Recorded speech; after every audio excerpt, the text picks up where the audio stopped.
I am so grateful to be here. I need to edit that bio for the future. Definitely. I want to help you out with that. Um, Once again, thank you, Quiet Lightning, Better Ancestors, my folks in the Zoom with me. All can't see, and everybody out there watching. This is a blessed New Year's event. I know we've all been through some trials in the last few years, but I'm grateful that we can come in arts community and share each other in this beautiful way. I have three pieces. I thank Christine for doing a poem about her grandma. I actually will be doing a poem about my grandma called Grandma's Hands. I wrote 16 years ago when I first met my grandma in Vietnam. Sadly, she passed away last year, but after a long-lived time in this world. So I'm grateful that I met her while I did. And so this is for her, Grandma's Hands. Bang Wai's hands were two ancient texts inked at the wrist, unwrapping warm rhythms as her fists unfolded each rose-cut finger, silencing silence, playing a symphony just for me. She opened them up, parting pedestrians at midnight.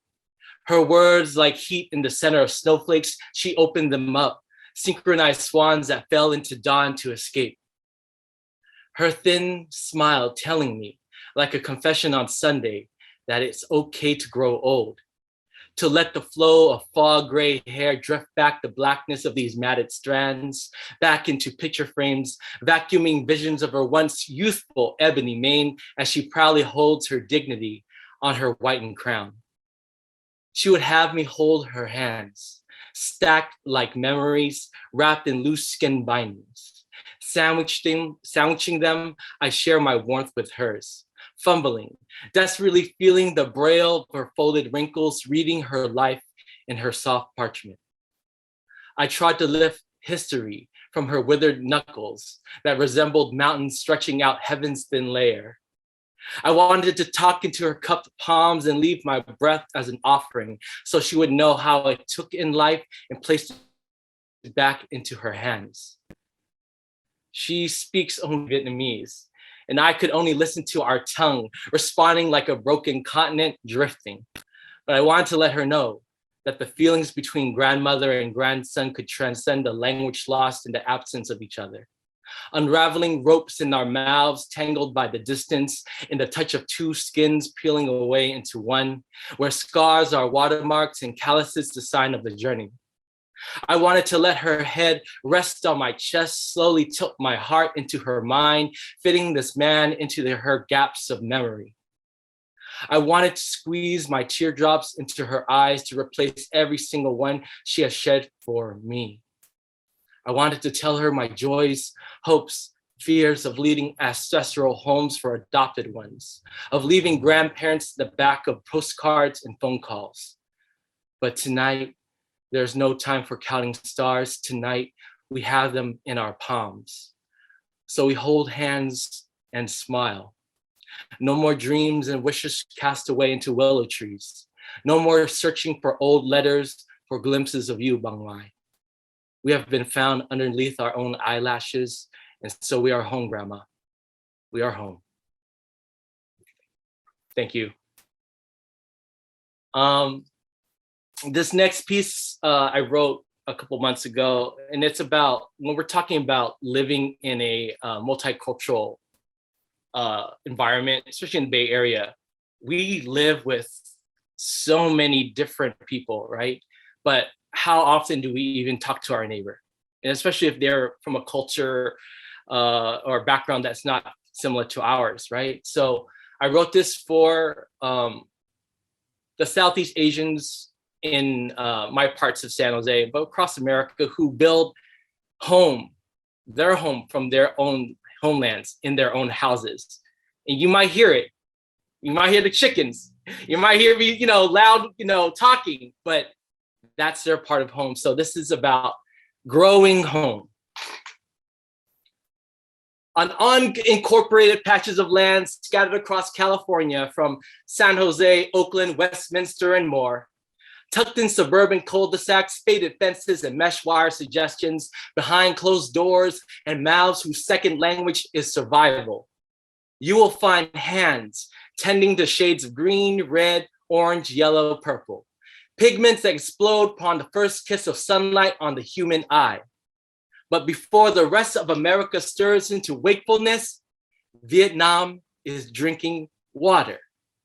But not the country, whose shape bends like a bow towards Tully and Center Road, but in the backyards of the Southeast Asian diaspora, donning loose-fitting fabrics, floppy fishing hats, and conical crowns whose tips point to the heavens. These elders water rows of dirt, clay, and porcelain pottery, and wood structures whose reason for being is to be consumed in the testimony of vines, weighed down by light green gourds, hanging burial memories downward, held up by two proud hands that ache of work. In the stillness, you might hear lullabies being sung through a sad tenor, songs that once frolicked in the courtyards of French Catholic schools and dusty roads between villages, farms, and jungle. Colonial monuments that drip with the residue spilt for our sins, listening to a song of hands plucking mint, basil, Thai chili, and calamansi in their ripeness. And if you're lucky enough to enter through these gated sanctuaries, past a pile of mismatched slippers, past a collection of worn down straw brooms, past the altars to the ancestors, past the chicken coop, past the mismatched mutts without their leashes, past the homemade shed that's probably not up to code, past the outdoor kitchen that smells of fish sauce and pho, past mentions of refugees and war, past judgment on heavy accents, past everything you thought you knew about being a neighbor.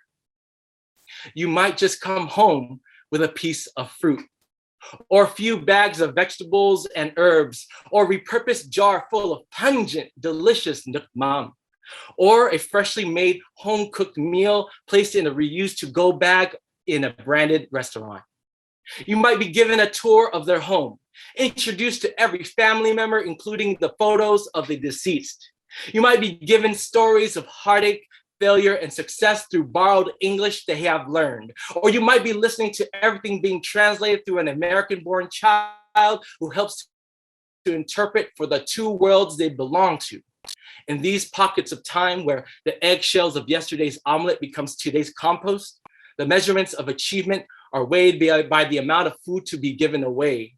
In these secret gardens that look and smell like a collective memory, you'll find men and women in control of their lives within these small, compact yards of space, taking spades into their hands and thrusting them downward, digging for the life they have planted in place of the one they have lost. And if you're lucky to be awoken by a rooster's crow in the hood, or hear the early baptismal waters of the garden, or the songs of love and loss hummed from afar, you just might be invited to share in this bounty of flavorful recollection, just as long as you come humbly, hungry, and often. Thank you. And my last piece, I wrote for us, better ancestors. I wrote this today. So this is for all of us, to be better ancestors for our descendants, right?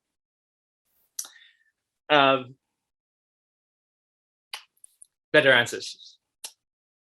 This is for my tomorrow children, birthed from the word, or a single sentence, or from the bedroom eyes locked in the gaze in a dark room, high thread count bed sheets, and H-Towns knocking the boots on replay.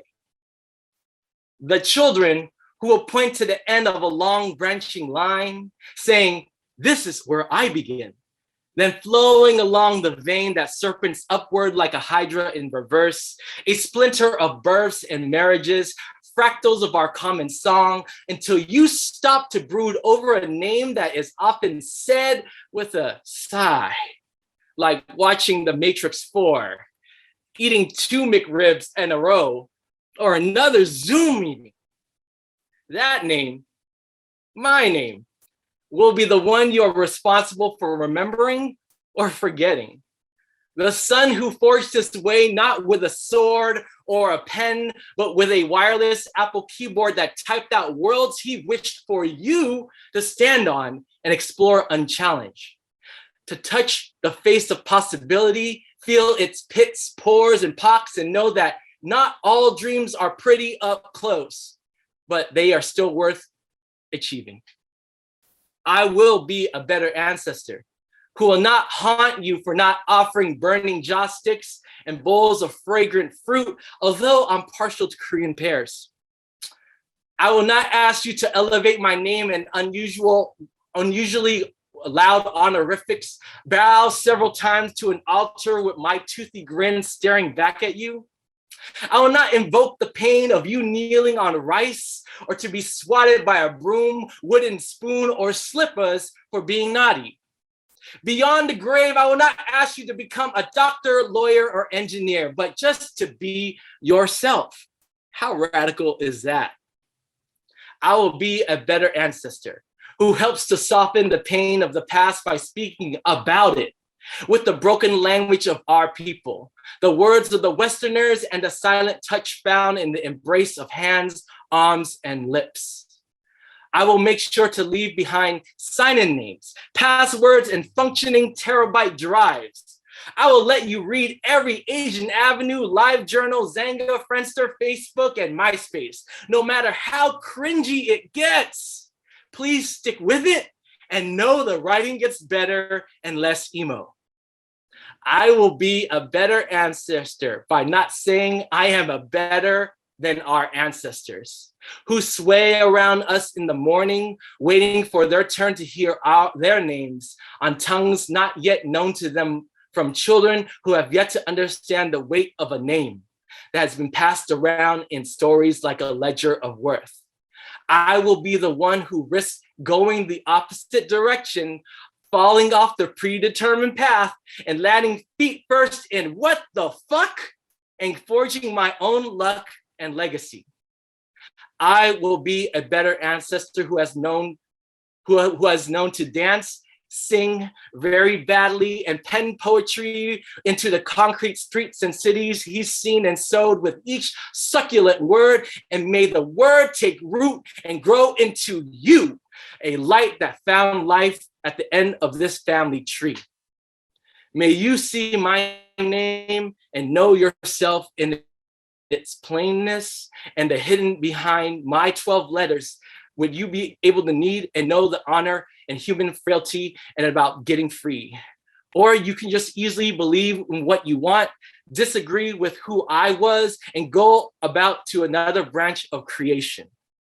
But just remember, whatever you've been told, just know that I was trying to be a better ancestor for you. Thanks, everybody.